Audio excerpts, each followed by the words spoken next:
I was muted. I'm so sorry. What's up? What is up? What is up? What is going on, everybody? Welcome, and welcome to a special edition of the Author's Alley. I am your host, Frederick Beaty, and thank you guys so very much for tuning in with us tonight, man. This is going to be a very special episode, for a very special episode, as I am going to be talking about myself.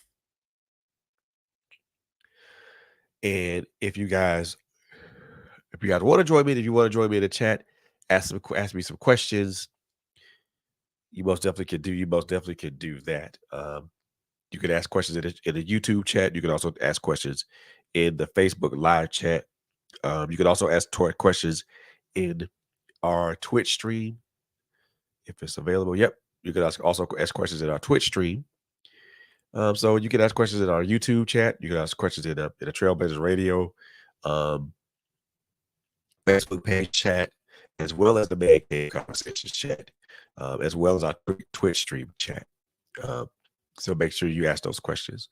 So, what's this Author's Alley going to be about tonight? Well, it's going to be about primarily me. So I'm going to talk. I'm going to talk a lot about me. Talk about my my writing journey. We're also going to talk about the first book that I ever wrote and had published. Gonna tell you guys a little bit about the journey of that book. Um, and also, probably leave a link, or probably drop a link in where you guys can get the book as well. So a little bit about me. I am Frederick Beaty. I am the one second. Should have did this earlier.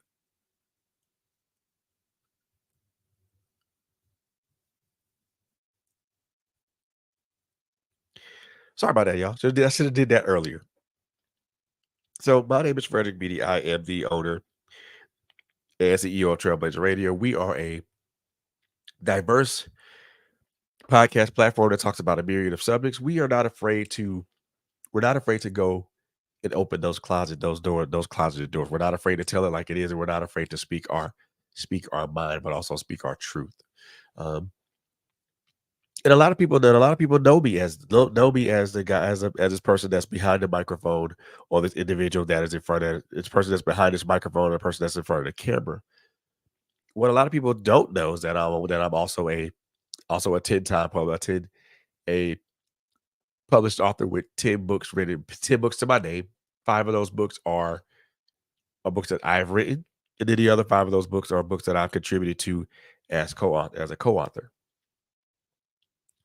With the main contributor being one book being one book that I was a collaborator on with Samantha Swain and 3 other writers, and then another book with Sandra Ruff Jackson and several other writers, and then the last three collaborations I've done are with Angela Thomas Smith, who I greatly and highly respect.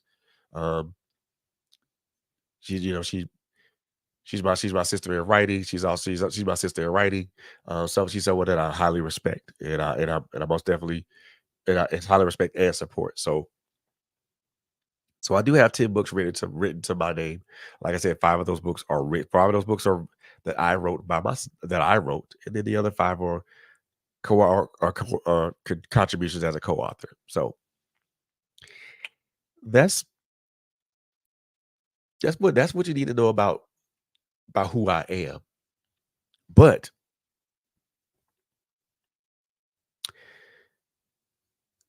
so I think to know me you guys, I think to know me as a writer and as a oh, I also want to say that I've also been a contributing writer to a couple of publications. One of those publications being the Life magazine.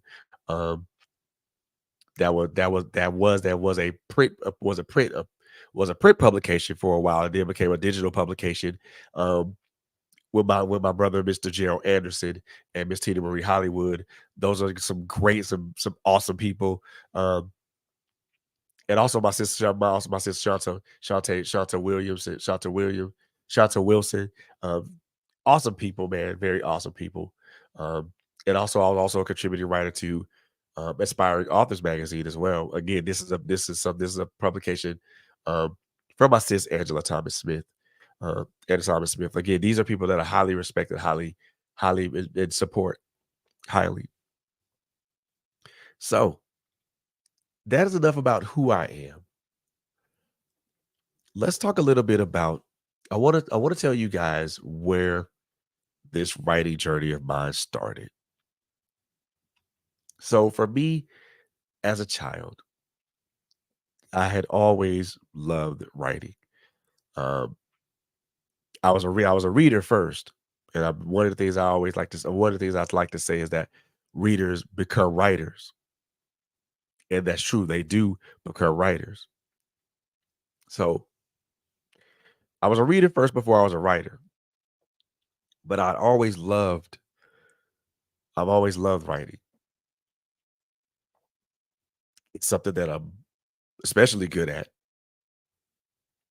It's something I feel that I'm really, really good at, and it's something that I feel I excel at. And so my love of writing, I've been writing actively, including published works. I've been including my published works. I think I've been writing actively since age 8 or 9, since age 8, 9 or 10, like since age 10. Been writing actively for that long. Um, and again, it was the first thing that I did as a writer. Me and my brother created a comic book, and while my brother did the drawing, did the writing, did the penciling, and the coloring. I was responsible for the character dialogue, and also the I was responsible for the character dialogue and the narration boxes. Now, if you kind of have an idea of where my influence for writing came from, well, it's a pretty simple medium. Um, but well, it's from a very unexpected and unconventional source. Like I said, I've been writing actively since I was 10 years old. Since I was 10 years old.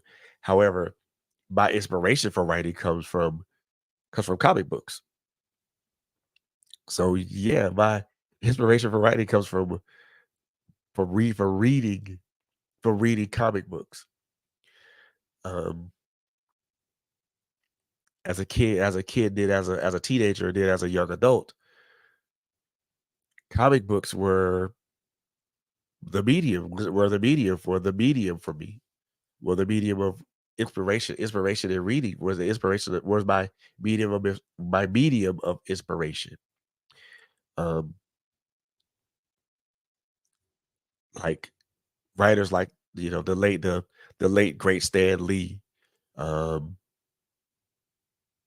Frank Miller, Neil Gaiman, Brian Michael Bendis, Alan Moore, gosh, Grant Morrison, um, so many other writers that I could that I could pop off that I could name off the top of my head. Not to say that I was also influenced by the likes of um, Tom Clancy, and McCaffrey. Um, Now Tom Clancy is a very popular writer. If you read any of his books, if you read any of his books or seen any of the movies, you know that a lot of those Tom Clancy movies were based off a book. Were based off a book of the same name. So I was a big fan of Tom Clancy, but I was also a big fan of Anne McCaffrey. For those who don't know who Anne McCaffrey is, um, who don't know who Anne McCaffrey is, she is a fantasy writer who wrote the Dragon Riders of Purge series. Now, I haven't read all the books in the series, but I've read quite a few. And every book that I've read in that series has been an awesome read. Now, I'm also inspired by authors such as Jackie Collins and Donald Goines. Again, my inspiration for writing comes my main inspiration or my main inspiration for writing comes from the comic book medium. It is because of the writers that I mentioned: Stan Lee, Grant Morrison, Alan Moore, Frank Miller. Those guys. Um, it's it's how they took the characters that they had a charge over, and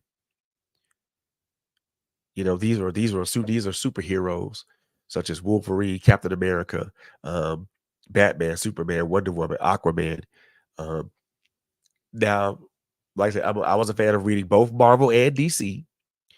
Um, but even as I got older, I started reading more, also reading other comic book companies, Wildstorm Comics. As I got older, I started reading manga. Started reading manga. Uh, it was very, very inspired by a writer by the name of Kite Kubo, who for those of you guys who are anime fans, I believe she is the writer of the Bleach series. So again, I was just my inspiration comes from a great many sources, but mostly comic books. And like I said before, I was amazed at how to see how these writers, these guys, these people took these established characters, and wrote these amazing stories, as well as but as well as humanized him. But also, I saw a lot of comic book characters tackle a lot of issue talk tackle a lot of our social issues. I think I remember I read an older Iron Man comic book where it tackled alcoholism, and I think one of the Marvel comic books tackled racism as well. So I was someone who were inspired by guys who could take these characters, humanize them, and write very, very believable and relatable stories, but also as well tackle social issues and write about them with with such zeal and accuracy and fervor. So I was so comic book media was something that I was really, really inspired by. And at one point I did want to be a comic book writer. Um, one of the things I wanted to submit something to Marvel Comics, wanted to submit something to DC Comics. It never never really panned out or never really came to fruition though, because because I was a bit scared. Because I was scared. I was scared. Not even gonna lie, I was afraid. But that didn't stop my love of writing. Soon I found myself writing for my high school's literary magazine, and as a contributing maybe a poem or contributing a poem or two. Um, After a while, writing was something that I not it wasn't just something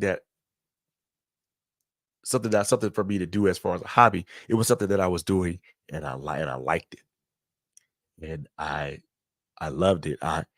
I grew great satisfaction for writing short stories and having people read them, and having them be such astonished about how I wrote a short story, and how I just how I wrote a short story, how I wrote short stories. Now, in that, there were a lot of things that happened, personal things that happened that took me away from the writing. So that took me away from writing for a while. But I said, but to be actively writing something as far as like a poem or something like that. But I always had and still have a notebook handy.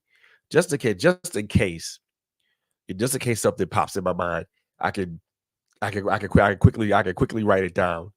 And if it's something for a book, or an idea for a book or a poem or something of that nature, I can just quickly write it down, and get that thought out.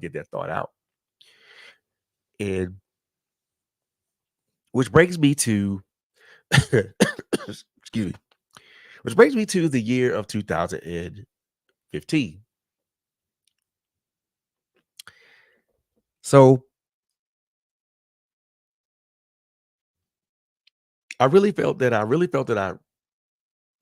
I wanted to put something out there for the world to see, for the world to read, for the world to read, and for the world to um, understand, and for the world to just for everybody to look at this and say, not to say that I arrived or anything like that, but say that he wrote a to say he wrote a good story, a good relatable story. So 2004, I think it was 2014 or 15. I actually wrote a rough draft to to a book.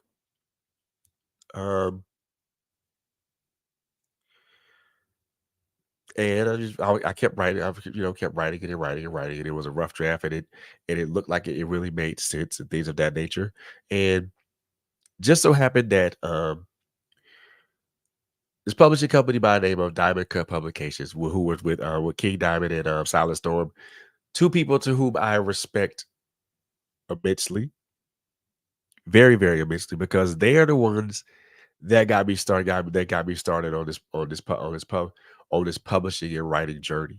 This did help help propel me further in this writing journey.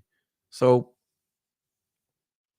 through a mutual friend, um, through a friend and someone that I knew that knew them, they um, I submitted a submitted a manuscript to them. They took a look at it, they took a read at it, they called me back, they said they loved it.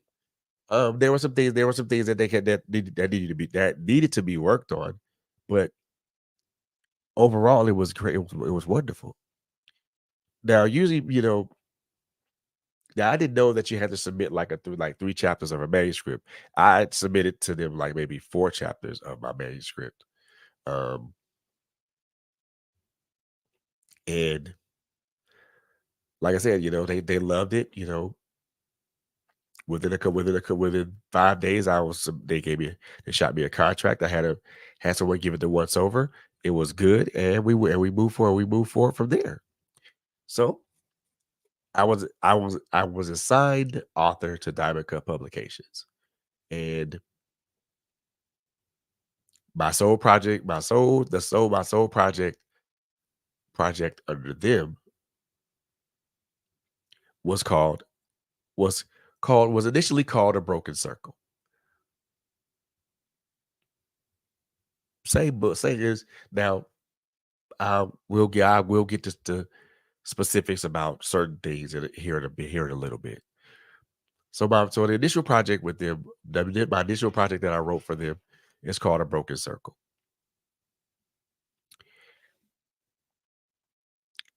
The book again. So and I'll pretty much tell you that Broken Circle and Broken Chains are one and the same book. It's albeit different, a lot of differences. So the summer of that year, the summer of that year, the book was released. We had a big book release party in Jacksonville, Florida. I got to meet King Diamond and Silent Storm in person, and um, we just had a good time out in Jacksonville, selling books, things of that nature. Um, Giving homage to a great person, I think it was King Diamond's brother or his brother, I think, if I'm not mistaken. So, in the time that I spent with Silent Storm, the and I won't forget what she said to me because it really meant a lot to it really meant a lot to me. For somebody that was a rookie, cause that was a rookie like me coming into the publishing game, not really understanding what it was and what it entailed. One of the things that she told me that, by looking and reading my book, I had a lot of potential as a writer, as an author. And she would one of the things she told me she wanted to do, she wanted me to hone my craft, to to write to basically for me, she told me to hold my craft, to to try to write more compelling stories, to try to dig deeper into the things dig deeper into my subject matter, or dig deeper into how I try to develop my characters, take more time into developing my characters, and then developing a good outline or a good flow for my books. This is not to say that this my first book didn't have a flow, or didn't have a premise, or didn't have great characters or anything of that nature. It was just something that she told me to help propel me forward. And I think that was the best advice that I think I ever would have got. I think I've ever gotten. It was the best advice that I had ever gotten, and it is something that I take with me. Something that I take with me, is something that I try to implement in every book that I've written, or every book that I've written, or every contribution that every everything that I've contributed to as a co-author as well. And that's something, that's a process that I take with me. That process that I use, or I take with me when I write. Now, once the book was published, again, we were everybody was responsible for pushing their books. I did the very best that I could to push that book, and push that book, and push that book. For some strange reason, it didn't quite catch traction the way I had initially wanted to. And again, this is me being very green in the publishing industry, in this publishing game, and not really understanding, or not really knowing certain things. Um, Thankfully, with my brother, thankfully there were there were like several people that kind that put that helped me understand it better. Um, Big shout out to my brother TB Scott. Big shout out to my brother RJ Davis. Big shout out to Tony Wade and Kai Rodriguez. They were they were especially TB, especially Troy and RJ. They were very integral in helping me understand helping me understand how this publishing game is, how how it works, how it operates, how it moves, the many moving parts and things of that nature. Um, those are two guys. Well, all four of those people are people that are again, they're along with Silent Storm, is along with um, King Diamond. Everybody that was on the Diamond Cut roster were people that are highly respected. You know, highly respected. So there's no bad so for people that are looking for a bad blood story, nah, not from you. You won't get that from me anyway. You won't get that from me. But like I said, Troy and RJ were very integral in helping me understand this game. I'm actually a member of RJ Davis's Facebook group called the Palace. So, and then like I said, me and Troy are, we share a commonality of being their brothers in the Navy, not ser- not serving in the same place, but serving in the same branch. So that was something that was the one commonality with me. And then me and Troy and RJ and Kai and Tony got very close. And we all it was just about trying to just one of the things I always try to do, I always ask questions if I didn't know anything. Troy and RJ were always available to me, were always available to answer questions that I had. And they made sure that I had they didn't we didn't stop talking until I got the answers that I needed. And if they didn't have the answer, they always pointed me in the direction of getting the answer. Someone who was much more knowledgeable than they were. So like I said, the Broken Circle is out. It wasn't doing. Like I said, it wasn't doing well as I had expected it to. My expectations for the book was for people to look at it, to take it and read it, and and find something relatable in the story. So it didn't do as well as I thought it would have, which prompted it. Now this is not why I wanted to do an amicable. There was an amicable split from me and Diamond Cup Publications. There was no bad blood or anything of that nature. So, both King Diamond and Silent Storm respected my decision to to do to cut to remove to come away from Diamond Cup Publications. They also gave me my manuscript. Now the artwork for the book, that was something that I could not take with me, which was fine. But I was armed with my manuscript, and I set out on this journey to publish this book by myself or self-publish. Now, this journey just did not come without hardships, however. 2015, my son passed, so that delayed the book. That delayed the book a lot. That delayed the book at least 2 years because of that. And I want to give a shout out to Miss Susie Newton, somebody that has been uh, who has been kind of mentoring me who had been mentoring me through this publication process, along with several other people who have been helping me navigate this self publication process, understanding what it was, understanding what to do, understanding where to go and how to do it. Armed with that knowledge, I took my manuscript and I gave it the once over.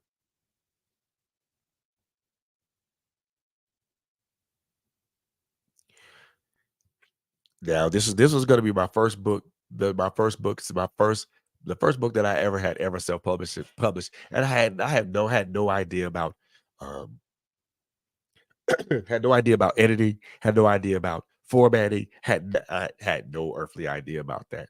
So as I'm editing and rewriting this manuscript, because there were so many things with the manuscript that were it wasn't it wasn't like they were omitted, but they were written in a way to where it wasn't indicative of the style that I wrote it in, you know? And it was a it was a lot of work. It was a lot of work. But it was well but the work was well worth it. There were parts of some stories that I had to add more content to, because for reading my own manuscript and then reading the book itself, it felt like the characters that I had were underdeveloped or not quite fleshed out enough. So I had to add more content to it. Also adding more content as in the afterward, and then deciding on whether I wanted to add information that people could take a look at and read and research, or if I wanted to do something different. It was a lot. There was a lot of things that I did when it came to this book. A lot of things that happened with this book. There were a lot of moving parts to the book that I had no idea because I was doing everything on my own. I had to find a picture that was able to fit what I was trying to do or fit the theme of the book, and was learning how to edit on the was learning how to edit my book on the fly, learning how to format on the fly. Um, did a lot of research with KDP. With KDP, at the time KDP was called Create Space before it was 4 was KDP. So it did a lot of research into KDP, into create space or KDP, understanding certain aspects of it, understanding how to use it properly, how to do this, that, and the third. A lot of trial and error with a lot of trial and error. A lot of trial and error. So once I got all those things out of the way, our book was ready to this something that this my first book, this book that I had been lovingly taken care of and caring for as if it was a child for 2 years, for 2.5 years, was finally ready. Was finally ready. So in 2016 or 2000, I do believe it was 2016 when the book came out, but in the inside of the book, I think the publication date states 2017. So in late 2006, so in late 2017, Broken Chains was live. This book right here. This book was live.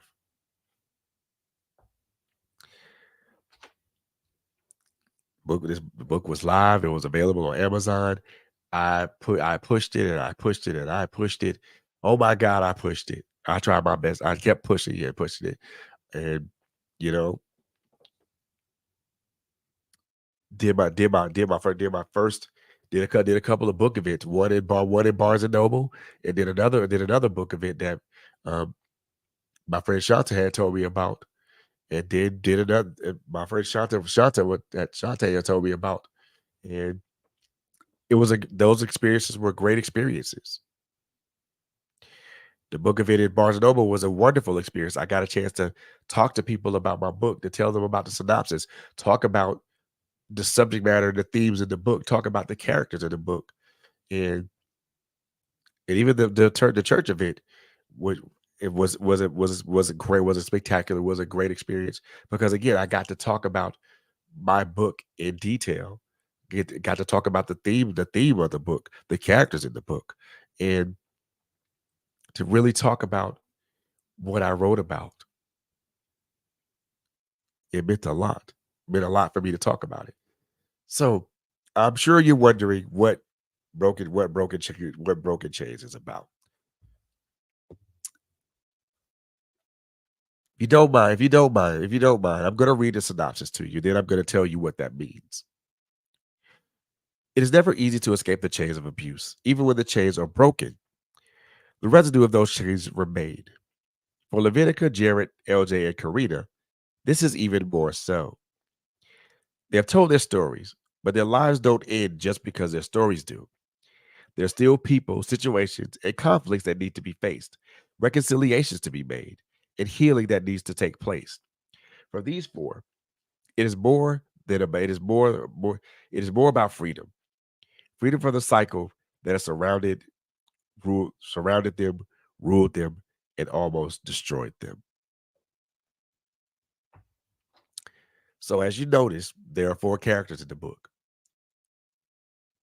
If you're listening from synopsis, the book is about abuse, domestic violence, domestic abuse the best abuse in all of its forms.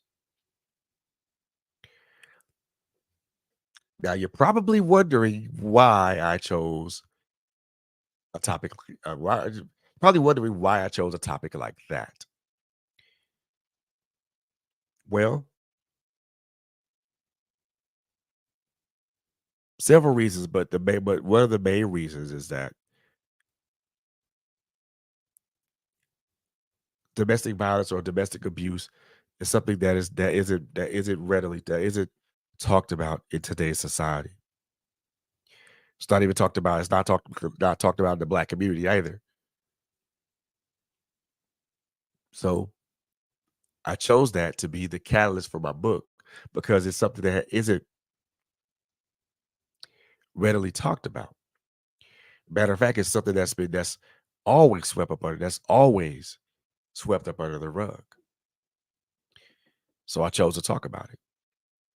As difficult as the subject matter is, I chose to talk about it.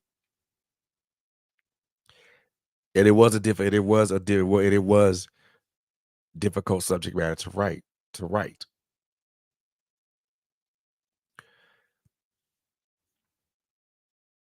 Four characters.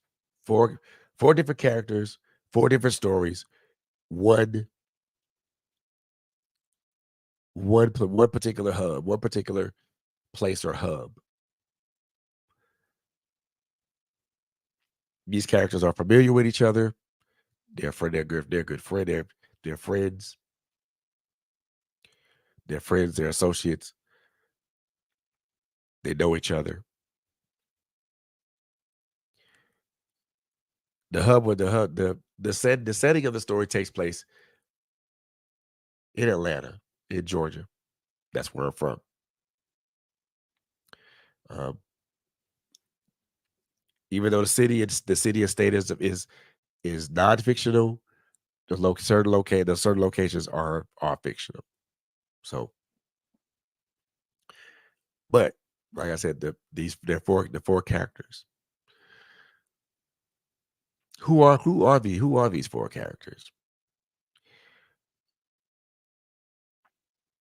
And as I tell, but before I do that, let me just give this quick disclaimer.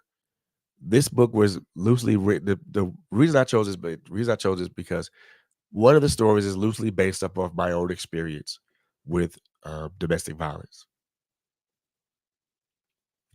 Now, for those of you who've been watching this platform and have heard me talk about it, I've been on both ends of the spectrum. I've been the abuser and I've also been the abused. So so this is loosely based upon my own personal experience with domestic violence. It doesn't it doesn't tell my story or my stories, but it's loosely based off them. So and I wanted them to be what I wanted to try to make it include a little bit of what I had went through and what I experienced in that story in the story. The characters. We have Levitica, a uh, career woman, a loving wife, a loving wife to to her husband DeAndre, a loving mother to her kids, um, Leviticus and Letitia. Levitica finds herself in a situation to where she's being physically abused by her husband, and she, for a long time she's been hiding it. She's been hiding it from her children.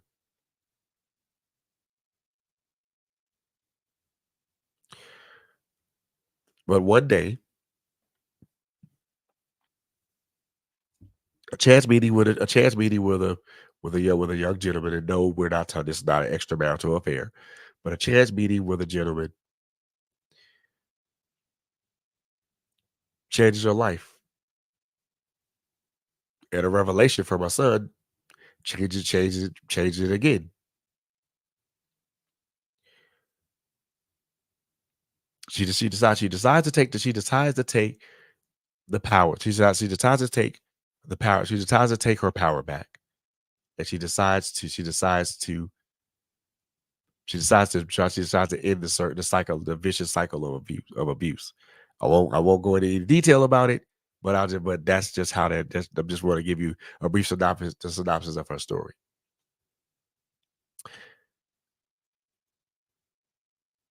L.J. Thomas. This is a secondary character. A senior in high school, on the verge of graduating.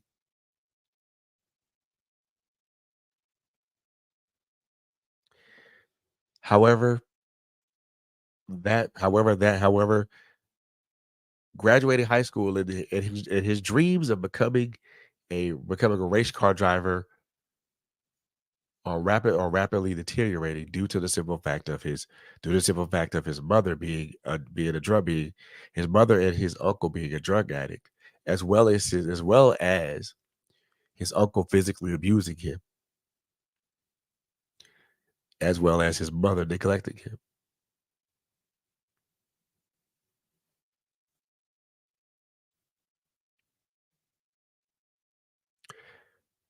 A chance encounter with a school nurse prompts her to take action,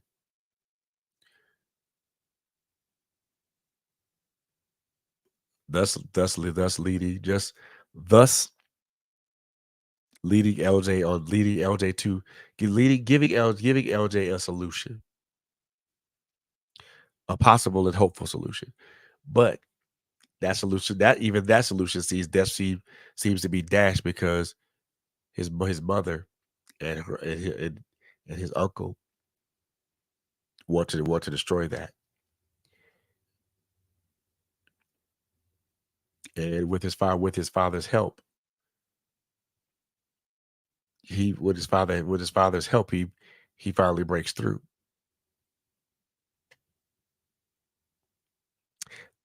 My third character, Jared Solomon, married man, a married man, a happily married man, or so he thought, or so he thinks. The owner of JTR Full Throttle Racing. So a very successful very successful auto sport company in Georgia. Now this is a fictional company.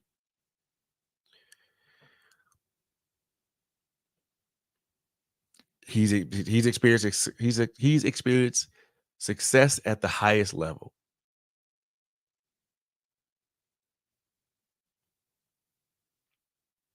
but doesn't understand why his wife is verbally and at times physically abusive.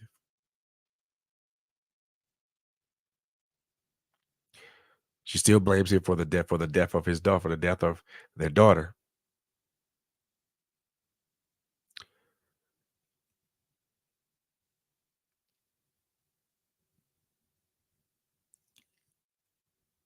This man has tried all types of means to try to get his wife to turn around and change her behavior. Will a chance encounter help help him or hinder him? And the last character, Karina Fulton.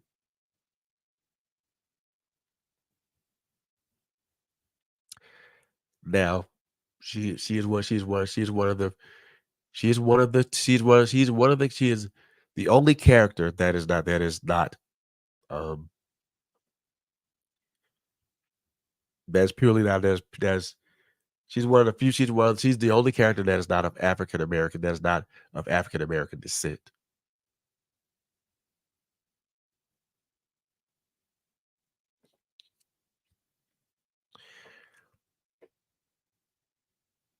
She's Saudi and black. She's Saudi and black. She's Arab and black. So she has a dual heritage. Karina Fulton was a young black woman was a young girl who developed a woman's body at 16 years old, whose mother had abandoned her. She bounced around from foster home to foster home, only to get to her quote unquote forever home, only to be abused by only to be abused, only to be sexually abused by the foster father.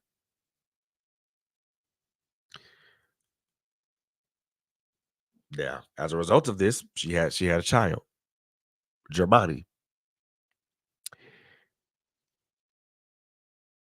The foster brother killed the child.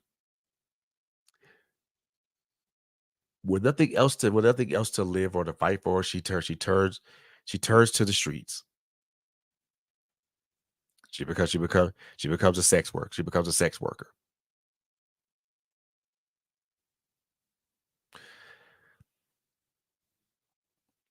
Now, a lot of people would think that this is an abuse, but this person's already been physically abused by one person, but now she's abusing herself. But then now she's getting now she's also beginning to be assaulted in that way by an abuse this by a gentleman by the name of Black, who's a very abusive pimp.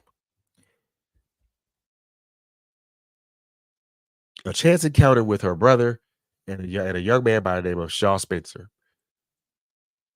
Will does this chance encounter say this?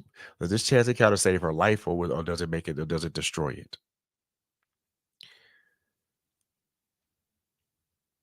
Those are the four characters. Each one of them having a particular story that but still revolve it still but it still revolves around the same theme: abuse. Now, the way that I wrote this book was a lot different.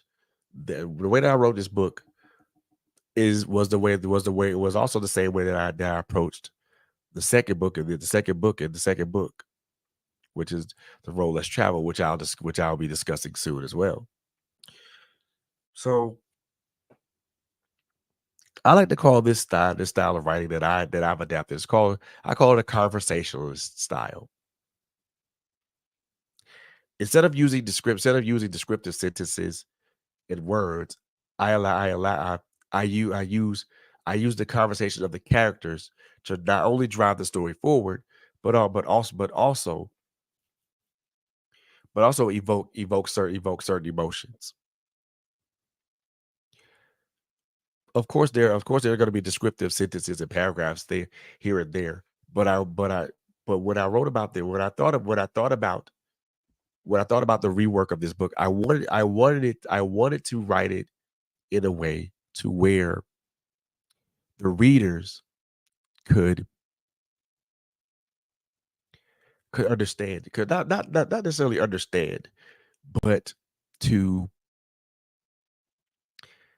feel the emotions that each of the characters were feeling, to feel the fear, to feel the sadness, the the deep desperation and despondency that each character was going through their conversations.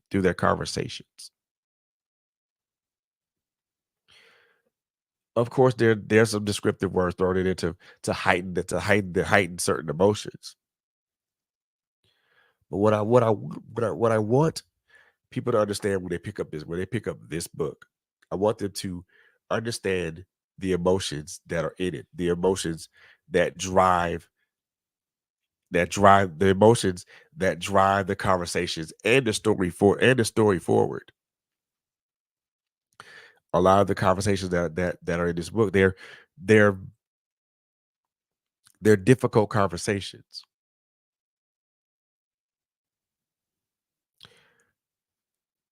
They're conversations of they're conversations with people coming to a reckoning of where they are and where they how they how they feel and how and what they feel, but also they're conversations that draw about a great amount of emotions with that draw a lot of emotions out in them. And the goal is to have people feel to have the readers feel to feel to feel it to feel to have empathy for them, not have sympathy for them, but to have empathy for them. So, which leads to which leads to one of the things that I want. There's leads to one the second the last thing that I want to talk about before I read an excerpt of the book. One of the more difficult one of the more different now one of the more difficult characters to write. Now, Jared and LJ, they were easy characters to write. And to a very large extent, Levitica was as well. But the most difficult character to write, the most difficult story to write was Karina's. there's a lot of emotional upheaval. That's not to say that each character doesn't have doesn't experience the emotional upheaval. And I'm not that's not to say that because each one of the characters comes across some sort of breaking or stopping point for themselves. And that's where they have their revelatory moment. That's where they have their revelatory moment, and it shakes them to their very core. But Karina's story was the most difficult to write. It was difficult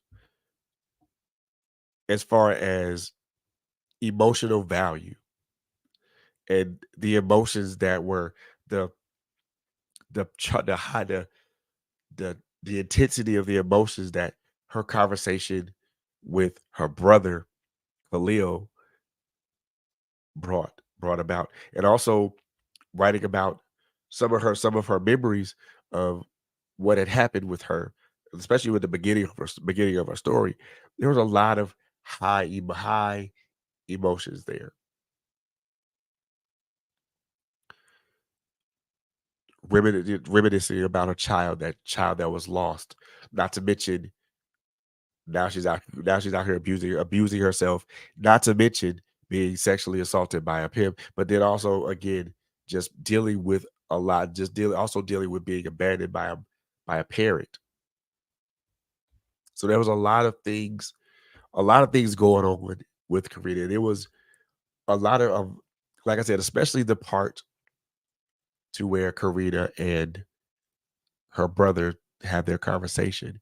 It was very, very emotionally. It was very, very emotionally charged. And I had to stop typing for a while. I had to stop typing. I had to stop writing for a while because of and every time I talk about writing her part, I always get emotional about it. I always get misty eyed about it. And the reason that I get misty eyed about it is because of the extreme impact that moment between Khalil and her brother had on me. It pulled about a lot of emotions that I never thought that it pulled out a lot of emotions in me. And I'm typing, I'm typing and crying, tears are falling down my face at the same time. And then it got to the point to where I was so emotionally overcharged that I had to pull away from it because I literally cried. I literally cried. But when I think about it, that's not the first time that an emotionally charged moment in something that I've written has evoked those strong emotions. So Karina wasn't the most difficult character story to write because of the large amount of that one emotionally charged moment. And it made it difficult. It made it difficult to write. Her story at least. There's an epilogue which talks about all four of the characters, but I also put an afterword in here. This is something that I wanted to make sure that I talked about because number one of the things I said, although this story is fictional with happy endings, there are far too many true stories that do not share the same ending. Abuse is an issue that is not addressed enough in today's society. Every day, someone is seriously hurt, even killed in an abusive situation. And far too often, the abuse is ignored by the one being abused. We must take a stand against abuse in all forms. However, the first step in addressing a problem is acknowledging the problem or the abuse exists. Eliminating the fatal thought of everything is okay and that it won't get worse is the first step. That was the first part of the afterword that I wrote. And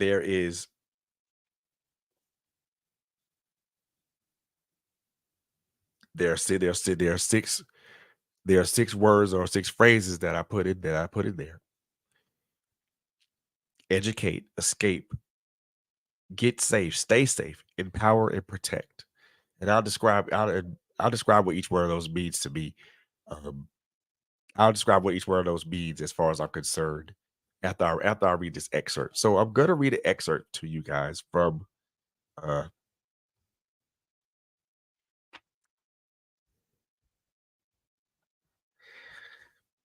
I'm gonna read that emotionally charged excerpt.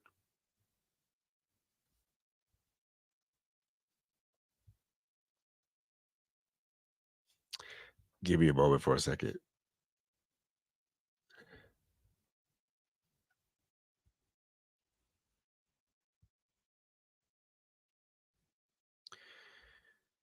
So I'm gonna start from the self. I'm gonna start from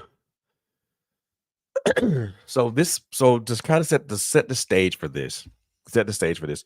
Karina and Shaw are out in Gwinnett Place Mall, and they're enjoying themselves. They're at a food court where she passes by her brother. They have a brief conversation.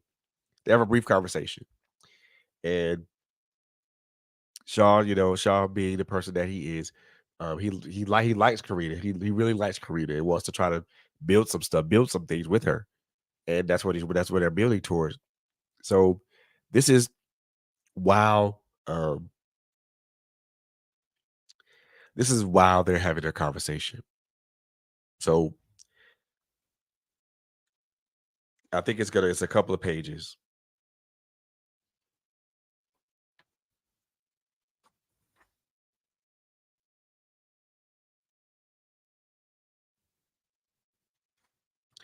So starting from here, without warning, Khalil grabbed Shaw by his shirt and hoisted him up in the air like he was dead weight.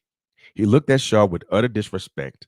With utter disrespect, Khalil's eyes narrowed. And who the fuck are you to tell me what to ask my sister? Sister, who the fuck are you? Her pimp or something? He noticed that Karina was still sitting silently with tears were streaming down her face. He looked at Shaw again, then his sister, and the anger in his voice intensified. What the hell have you done to my sister? Tell me or I'll fillet you like a fucking fish. Khalil, stop. He heard his sister beg. Karina, who is he to you? Answer me now. You still don't fucking get it, do you, pal? Khalil, put him down now, she demanded. Not until you tell me who he is to you. A friend, a very good friend. Please put him down and I will explain everything.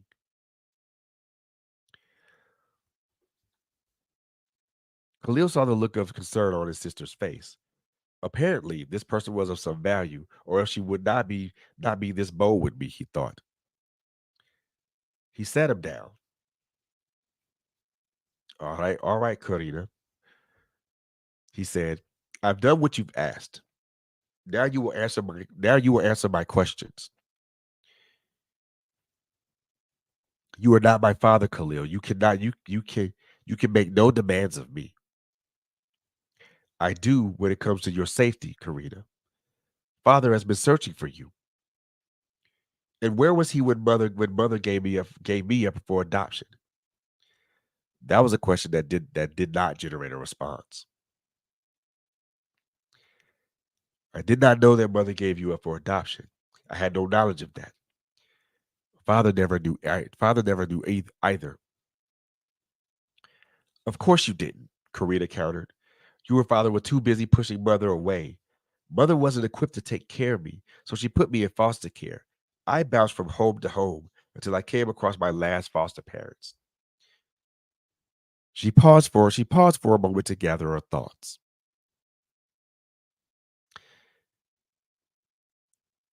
I was sexually abused by my foster father, and he got me pregnant. I was carrying his child. I told my foster mother what was happening, but she ignored it. Hermione came Hermione came 9 months Germani came 9 months later. I loved my son. even though he was the product of sexual abuse. I loved him so much. I loved him so much. The last word trailed off as her voice began to crack. Her head was now hanging low. I never knew that my foster mother would have resorted to murder. She killed your body while he was still sleeping, and I finally mustered up the strength to go to the trial. They charged my foster mother with murder and my foster father with rape and sexual battery. It was made very clear that I was never going back to that home. But in all honesty, the damage was done. I was lost without my baby.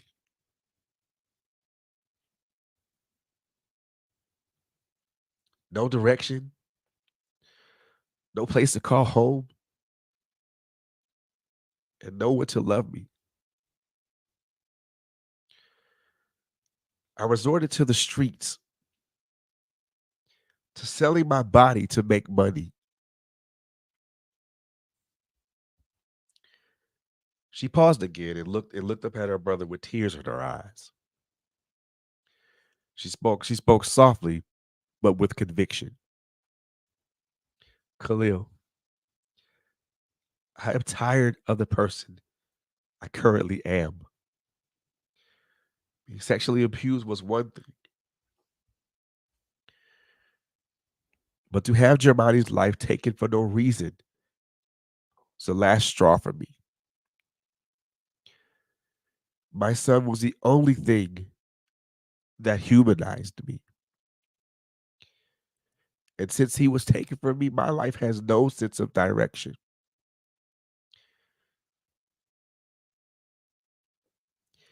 I have lived in this dark place, unloved and unwanted. I ask God every day, why Germani? He could have taken me. Now I have nothing to live for. But since God will not let me go, I at least want to be free of the life that I'm currently living.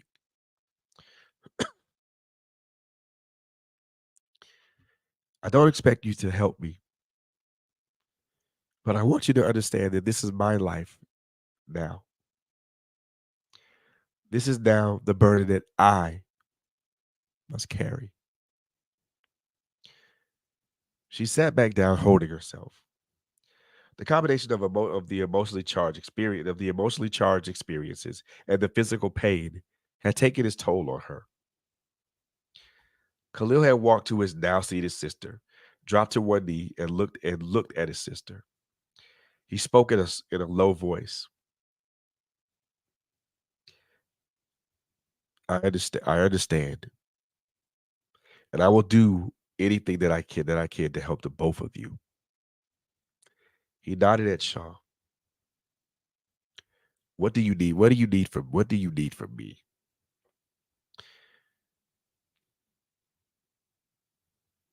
Help me leave my situation. Help me start over. Please help me help myself. Please.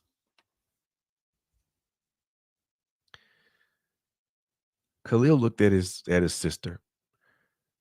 He saw so much hurt and pain. He saw so much pain and hurt in her eyes.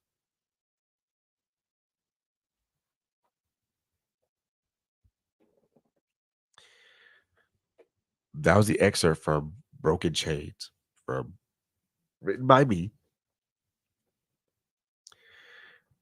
That is the emotionally charged moment that I talked about. That I talked about earlier.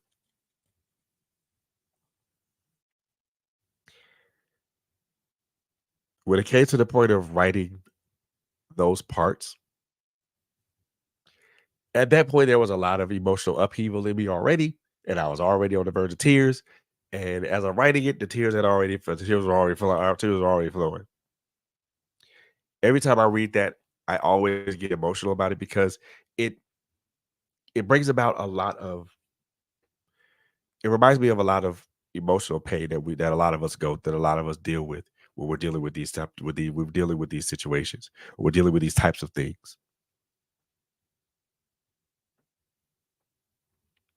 And sometimes I don't think we understand the brevity or the breadth of what it is that we go through or what it is that we endure, especially when we're going through our own physical pain and we're our own pain and we're trying to get someone to understand or to the very least relate.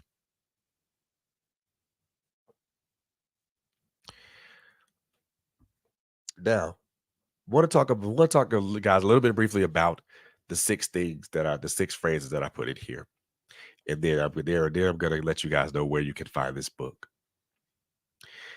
The six things that I talked about: educate, escape, get safe, empower, and protect.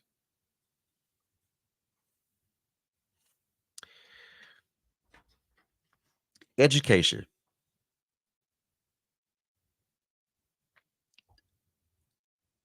is knowing what no is learning what it is you're being subjected to and calling it for what it is.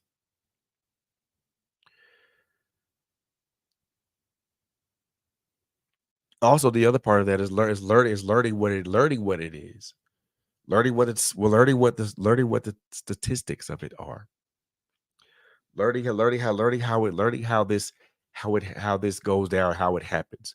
We This is something that has been domestic violence and abuse has been something that's been prevalent in this world for a long time. And with the advent of COVID, it increased because everybody was locked down and inside, and the the people the guy the abuser the people that were being abused were now locked in with their abusers. No longer could they have the safety of their job, of an outside job, to protect them.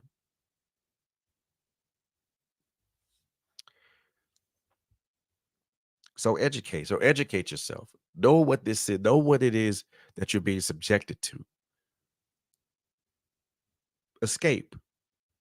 Well, also the other part of educate is understanding that anybody any person that puts their hands on you, threatens or coerces you, controls you in some aspect, intimidates you, prevents you from working or going to school, says the abuse is your own fault, or isolates or alienates you from family and friends. They don't love and they don't care about you. That is abuse. That is part of the education. Understanding that you are being isolated or alienated from family and friends. Understanding that you may have been there. There's someone is exerting a modicum of control over you. Someone that's disrespecting you or coercing you, uh, or threatening you, or someone that you love, such as maybe children or whatnot.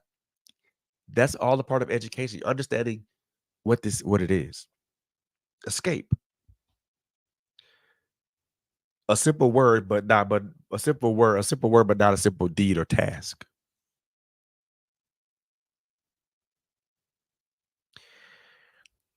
Abusive situations always have the potential to escalate to further violence.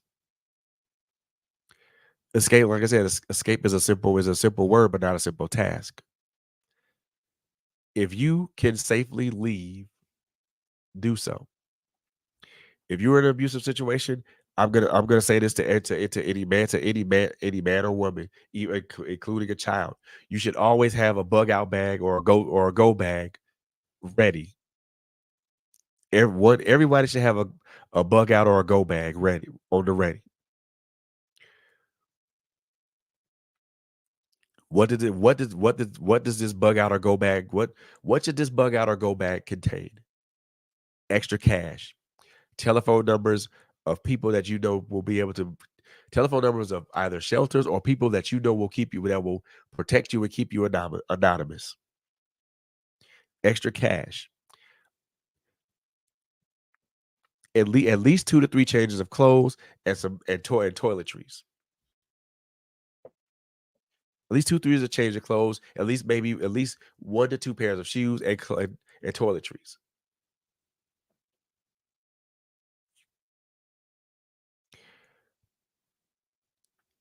Any important information such as maybe a birth certificate or maybe an extra a birth certificate or duplicate bank cards or whatnot. That should be in your bug out bag too. But escape. If it is if it is safe to escape, do so.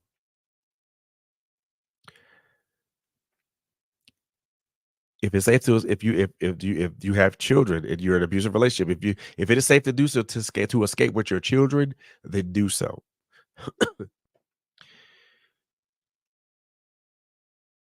Get safe. Simple. Go somewhere where you will be safe. Shelters or domestic violence shelters are great ways to be safe because those are number one, they're lighted. Number two, they have cameras, and number three, most of these shelters are gated, which means they deny access. If you can get to a shelter, get to a shelter. If you have an anonymous friend that you have a friend that will protect you and keep you anonymous, go to that friend.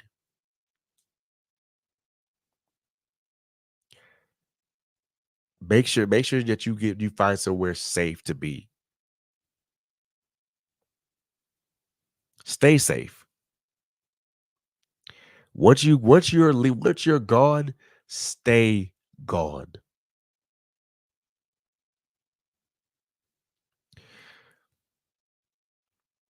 It's not worth it to go back. It's not worth it to go back to an abusive situation. Never assume that the abuser will change. Because the moment you go back into that situation, the moment you go back into that situation, I guarantee you that abuser is going to make it even more difficult for you to escape. Empower. Empower yourself is kind of an easy thing to do, but not always an easy thing to do.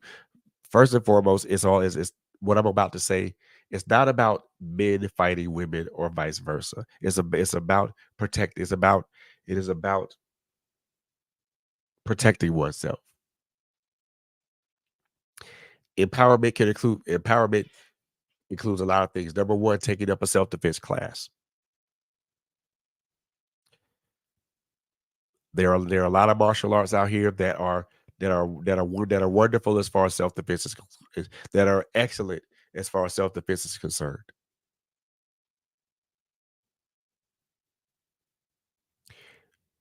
If applicable, learn how to legally obtain and learn how to legally obtain and properly and safely and properly operate a firearm. Again, this is not about women fighting men or vice versa. This is about protecting oneself. Learn to be proficient with that firearm. Understand the legalities of using that firearm. Meaning, what's going to happen if I open fire on this person? If I open fire on this person in self defense, understand the legalities of that, and then the last one is protect. Protect yourself and your children. If you have children, either by if you have small children or even any child that you have a duty to protect them as well as yourself by any means necessary.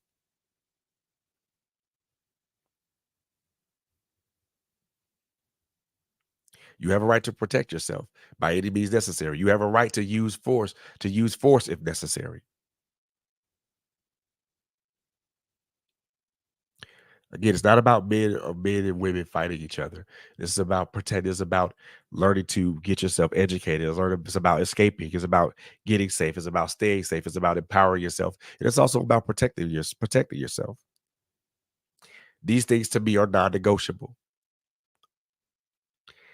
And I wanted to write about that because I felt that it was important for people to understand what this is and what it isn't. Abuse in any form is abuse. Let's just call a spade and leave it at that. You know what I'm saying?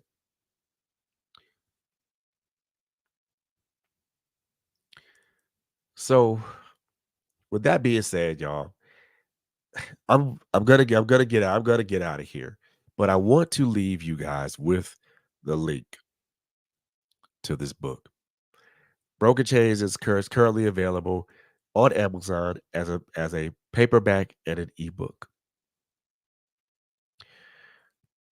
I'm gonna place the link in the chat.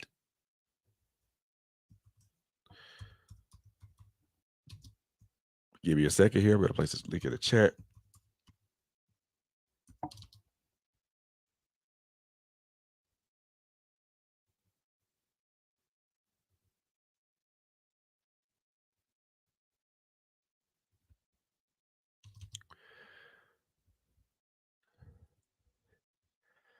There y'all go.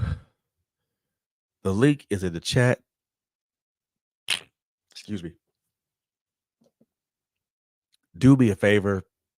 If you do me a favor, go get the book and I get this on Amazon as an ebook and as a paperback. Actually, what you'll see now. This was the original cover. However, I want to tell you guys this that I re-released those books earlier last or like late last year. So there was some I added new content to the book, a little bit more a little bit of new content. I also updated the covers to the ebook and the paperback. So when you see the book there's going to be an updated cover for both the ebook and the paperback. So and I did it all but also there I also, did they updated the formatting, and I want to give credit where credit is due right now. I know this guy is not watching. I know this guy's not watching right now, but I want to give a big shout out to my brother Willie LeBlanc. Um, Man, he did an excellent job with formatting, um, this book, with reformatting the book, and when I took a look at it for the first time with being its reformatted form, it looked awesome. I think you guys are gonna enjoy the book. So with that being said, man, the link is in the chat. Broken Chains is currently available, currently out right now. Again, it's out right now as an ebook and a paperback on Amazon. Do me a solid, go pick up the book. And if you are fortunate to pick up the book and you read it through and you read it in its entirety, do me a favor, leave me a review. Um, Reviews help me as a writer. They help me in ways you could never even imagine or even you never could imagine or even quantify. It helps me, but it helps me improve my craft. Not that I'm not improving my craft anyway, but it helps me improve my craft. It also helps me put out more content, put out more books for you guys. But it's a great tool for me to kind of gauge what you guys like about what I write and what you guys don't like about what I write and how I can improve as a writer.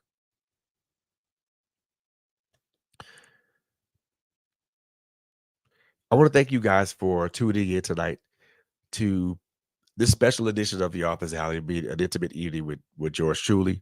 Again, once again, I am Frederick Beaty. I am the author of Broken Chains, which is currently available on Amazon. Um, Make sure you guys go get that book, and make sure that you're following us, Trailblazers Radio, on all our social media platforms. We are on LinkedIn. We're on LinkedIn. We are on Instagram. We are on Facebook. We have a YouTube channel. If you're watching this from our YouTube channel, do me a favor, hit that subscribe button, hit the bell notifications to be notified when we go live again. Working on a Patreon page, working on a link tree page. We also have a website, www.trailblazersradio.com. We also have a toll-free number, guys. And so if you're a potential guest and you are a potential guest and you want to come up, you want you want us to feature you, and You want us, Trailblazer Radio, to talk to you on air about what you have. We now trust me, we talk to business, we talk to entrepreneurs, um, we talk to entrepreneurs, independent artists, authors, um, spiritual and religious leaders, political leaders. Um, we talk to them all. We also talk about a myriad of subjects. Like I said before, we're not afraid to open those closeted doors and let her and what we're not afraid to open and walk through those closeted doors. Because one of the things I've always said, we're gonna tell it like it is, period. We're going to tell it like it is, period. Reach out to us, man. Reach out to us. Reach out to us. Telephone number is 1-800, not 1-800, 1-866-252-9374. That's 1-800, that's 1-866 Blaze 4.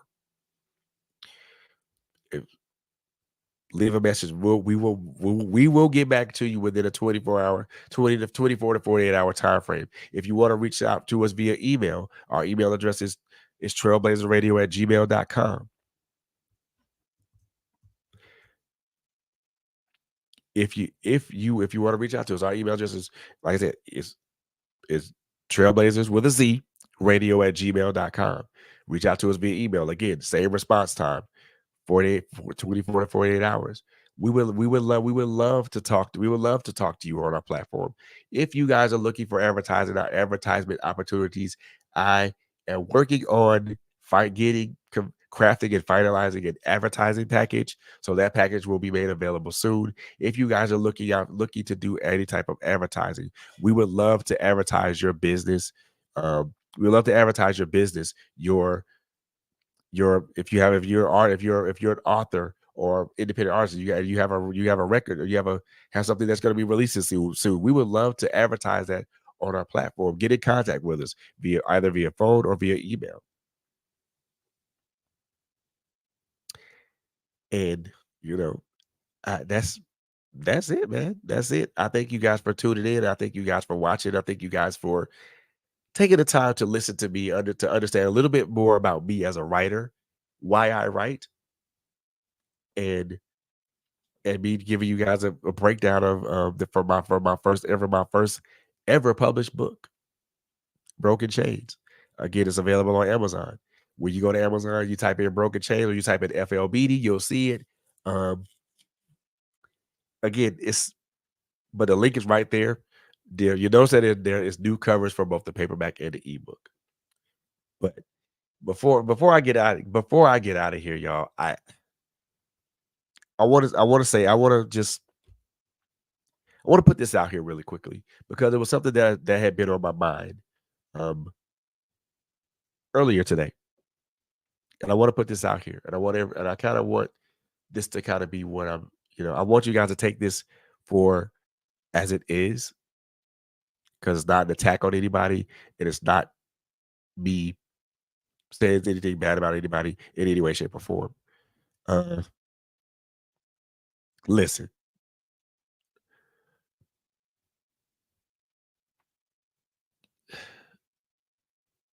we all are perfectly, perfectly imperfect.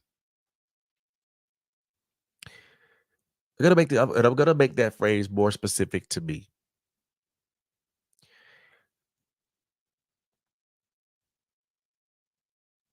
I am not without blemish. I am not without flaw.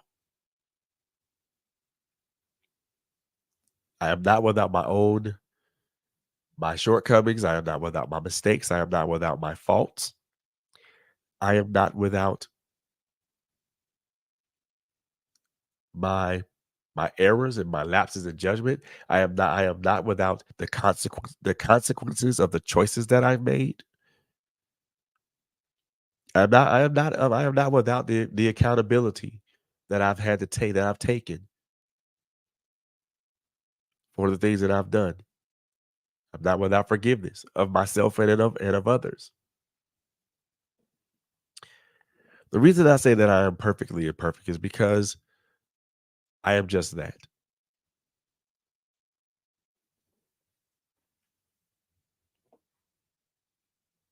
There's not a day in my life that goes by that I don't think about the things that I've done, things that I've done to people, and the things that people have done to me. But when I look back, well, when I look back on all of it, I look back at all of it. I look back at all the things that have happened to me over the last few years, and I look back on all of it, and I tell myself that, damn, I'm still here. I'm still here. That means something to me, despite my mistakes, despite my flaws, despite my imperfections, despite all the things that life has thrown at me, all the mistakes that I've made in my life, but despite all the people that I've hurt, and all the people that have hurt me, I'm still here. I'm still walking this thing. I'm still walking this thing out. I'm not perfect by any means, though, I want us as people to understand this. We're not perfect by any means. Though we are striving for perfection, we will never achieve it. We'll never achieve perfection. We may achieve something that is close to it, but we'll never achieve true perfection.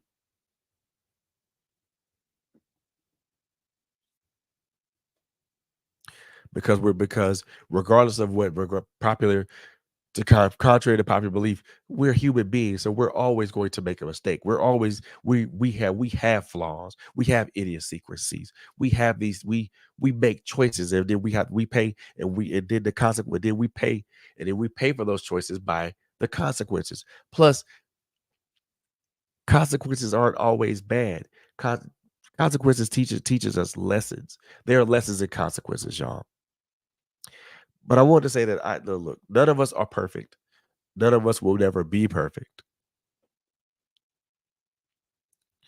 So we're all perfectly imperfect.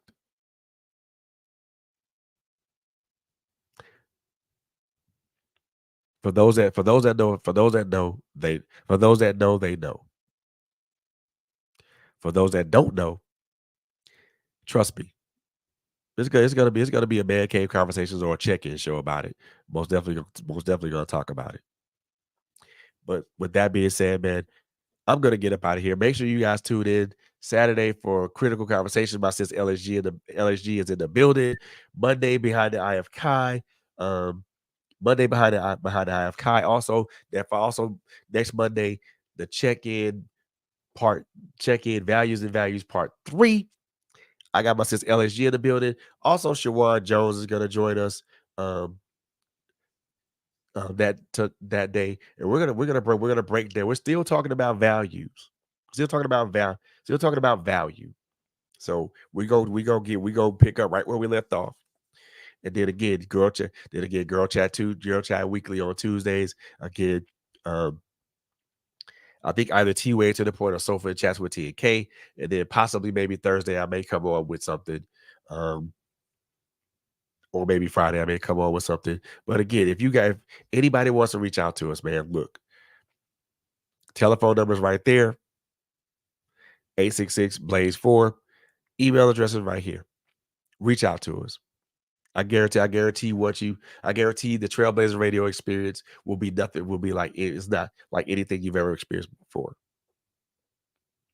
But with that being said, y'all, I love y'all.